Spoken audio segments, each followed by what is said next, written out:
ಸಾಮಾಜಿಕ ಕಳಕಳಿ YouTube channel ವತಿಯಿಂದ ವಾರದ ಸಂಚಿಕೆ 318. ಇವತ್ತಿನ ವಿಷಯ ಈ ಪಂಚರಾಜ್ಯದ ಚುನಾವಣೆಗಳು. ಈಗಾಗಲೇ ಫಲಿತಾಂಶ ತಮಗೆಲ್ಲ ಗೊತ್ತಿದೆ. ದಕ್ಷಿಣದಲ್ಲಿ ಕೇರಳ ಕಾಂಗ್ರೆಸ್ ಬಂದಿದೆ. ತಮಿಳುನಾಡಿನಲ್ಲಿ ಭಾಳ ಅಚ್ಚರಿಯ ಫಲಿತಾಂಶ ಕೊಟ್ಟಿದೆ. ನಟ ಜೋಸೆಫ್ ವಿಜಯರವರ TVK ಸುಮಾರು 107 ಸೀಟ್ಗಳನ್ನು ಪಡ್ಕೊಂಡಿದೆ. ಆಲ್ಮೋಸ್ಟು ಬಹುಮತಕ್ಕೆ ಹತ್ತಿರ ಇದೆ.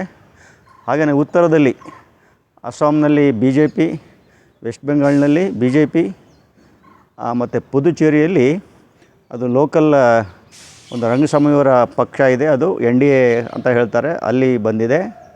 ಇಲ್ಲಿ ವಿವಾದ ಆಗಿರೋದು ವೆಸ್ಟ್ ಬೆಂಗಾಲ್ ಮತ್ತು ಅಸ್ಸಾಂ ಚುನಾವಣೆಯ ಫಲಿತಾಂಶ. ಕಾರಣ ವಿರೋಧ ಪಕ್ಷಗಳು, ವಿಶೇಷವಾಗಿ ತೃಣಮೂಲ ಕಾಂಗ್ರೆಸ್ನವರು ಸರ್ ಅಂತ ಹೇಳಿದರೆ ಸ್ಪೆಷಲ್ ಇಂಟೆನ್ಸಿವ್ ರಿವಿಷನ್ ಏನು ಮತದಾರರ ಪಟ್ಟಿಯನ್ನು ಪರಿಷ್ಕರಣೆ ಮಾಡುವಾಗ ಧ್ರುವೀಕರಣ ಆಗಿದೆ, ಅದರ ನೇತೃತ್ವವನ್ನು ಎಲೆಕ್ಷನ್ ಕಮಿಷನ್ ಆಫ್ ಇಂಡಿಯಾ ವಹಿಸ್ಕೊಂಡಿದೆ ಅಂತಕ್ಕಂಥ ಆಪಾದನೆ. ಅದೇ ರೀತಿ ಅಸ್ಸಾಂನಲ್ಲೂ ಕೂಡ ಧ್ರುವೀಕರಣ ಆಗಿದೆ.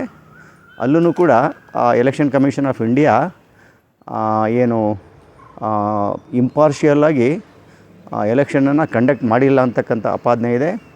ಆ ದೃಷ್ಟಿಯಲ್ಲಿ ಅಂತಿಮವಾಗಿ ಪ್ರಜಾಪ್ರಭುತ್ವ ಒಂದು ವೈಬ್ರೆಂಟಾಗಿ, ಒಂದು ಬಲಿಷ್ಠವಾಗಿ ಇರಬೇಕು ಅಂತೇಳಿದರೆ ಈ ಚುನಾವಣೆಯನ್ನು ನಡೆಸ್ತಕ್ಕಂಥ ಭಾರತ ಏನು ಚುನಾವಣಾ ಆಯೋಗ ಇದೆ, ಅದು ಜುಡಿಷಿಯರಿಯ ಹಾಗೆ ಒಂದು ಇಂಡಿಪೆಂಡೆಂಟಾಗಿ, ಪಾರದರ್ಶಕವಾಗಿ ಮತ್ತು ಸ್ವತಂತ್ರವಾಗಿ ಕೆಲಸವನ್ನು ಮಾಡದೇ ಇದ್ದರೆ ಡೆಮಾಕ್ರಸಿಗೆ ಒಂದು ನಿಧಾನ ವಿಷ ಪ್ರವಸನ ಅಥವಾ ಇದು ಸ್ಲೋ ಪಾಯ್ಸನ್ ಅಂತ ಏನು ಹೇಳ್ತೀವಿ, ಅದು ಮಾಡ್ದಂಗೆ ಆಗುತ್ತೆ. ಇದು ಒಳ್ಳೆಯ ಬೆಳವಣಿಗೆ ಅಲ್ಲ.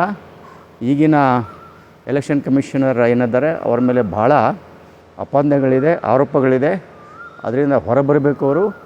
ಅಲ್ಟಿಮೇಟ್ಲಿ ದೇಶ ದೊಡ್ಡದಾಗಬೇಕು ಮತ್ತು ದೇಶ ಕ್ಷೇಮವಾಗಿರಬೇಕು ಅಂತೇಳಿದರೆ ಡೆಮಾಕ್ರಸಿ ಸಿಸ್ಟಮ್ ಏನಿದೆ ಅದು ಸರಿಯಾಗಿರಬೇಕಾಗತ್ತೆ ಅಂತಕ್ಕಂಥ ವಿಚಾರದಲ್ಲಿ ಎಲ್ಲರೂ ಕೂಡ ನಾವು ಜವಾಬ್ದಾರಿಯಿಂದ ನಮ್ಮ ಮೂಲಭೂತ ಕರ್ತವ್ಯಗಳನ್ನು ಪ್ರಾಮಾಣಿಕವಾಗಿ ಆದಷ್ಟು ನಾವು ನಡೆಸ್ಕೊಂಡಿದ್ದೇ ಆದರೆ ನಮ್ಮ ದೇಶದ ಈ ಪ್ರಜಾಪ್ರಭುತ್ವ ವ್ಯವಸ್ಥೆ ಇನ್ನು ಬಹುಕಾಲ ಉಳಿತದೆ, ಬೆಳೀತದೆ ಅಂತಕ್ಕಂಥ ವಿಚಾರವನ್ನು ಹೇಳ್ತಾ, ದಯವಿಟ್ಟು ಚಾನಲಿಗೆ ಲೈಕ್ ಮಾಡಿ, ಶೇರ್ ಮಾಡಿ, ಸಬ್ಸ್ಕ್ರೈಬ್ ಮಾಡಿ.